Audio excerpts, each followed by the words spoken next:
Saudi আরবে যতই দিন যাইতেছে ততই কিন্তু ড্রাইভিং কাজের চাহিদা বাড়তেছে। এই কথাটা কিন্তু সত্য। কেন জানেন? আপনার যদি একটা ড্রাইভিং লাইসেন্স থাকে তাহলে আপনি যে কোনো কোম্পানিতে ইন্টারভিউ দেবেন, আপনার কিন্তু চাকরি খুব দ্রুত হবে। এটা একটা বড় সুবিধা। গাড়ি চালানো যদি আপনার জানা থাকে তাহলে লাইসেন্স করতে কিন্তু বেশি টাকা লাগে না। মাত্র 690 টাকার মধ্যে আপনি লাইসেন্স করতে পারবেন। সব কিছু মিলে হয়তো সর্বোচ্চ আপনার 1100 টাকা যাবে। আর এইখানে আপনার মাত্র 4 দিন ইন্টারভিউ দেওয়া লাগে। ঠিক আছে, প্রথম 2 দিন ড্রাইভিং আর 2 দিন হইতেছে আপনার কম্পিউটার টেস্ট। ঠিক আছে, এই দুইটা টেস্ট যদি আপনি কমপ্লিটভাবে সাকসেস করতে পারেন তাহলে আপনি 1 সপ্তাহের মধ্যে আশা করি গাড়ির লাইসেন্স বের করে নিতে পারবেন।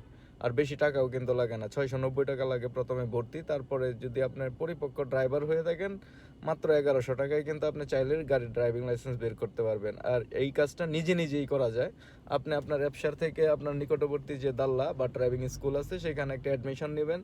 নেয়ার পরে তারা যে শিডিউল অর্থাৎ যে ডেটটা দিবে আপনাকে, ওই ডেটে আপনাকে যেতে হবে। আর বাকি ডেটগুলো আপনারে তারা লিখিত আকারে দিয়ে দিবে। আপনার জন্য একটা বই বা একটা কার্ড তৈরি করবে, ওই কার্ডের মধ্যে কিন্তু দিয়ে দিবে।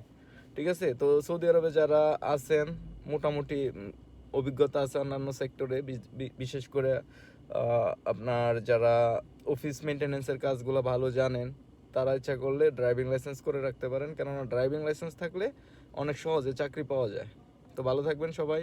আর আমার এই ভিডিওগুলো যদি আপনাদের ভালো লাগে, আপনারা উপকৃত হন, তাহলে আমাকে একটু লাইক, কমেন্টস এবং শেয়ার করে আমাকে উপকৃত করবেন। তো আল্লাহ হাফেজ, ভালো থাকবেন সবাই।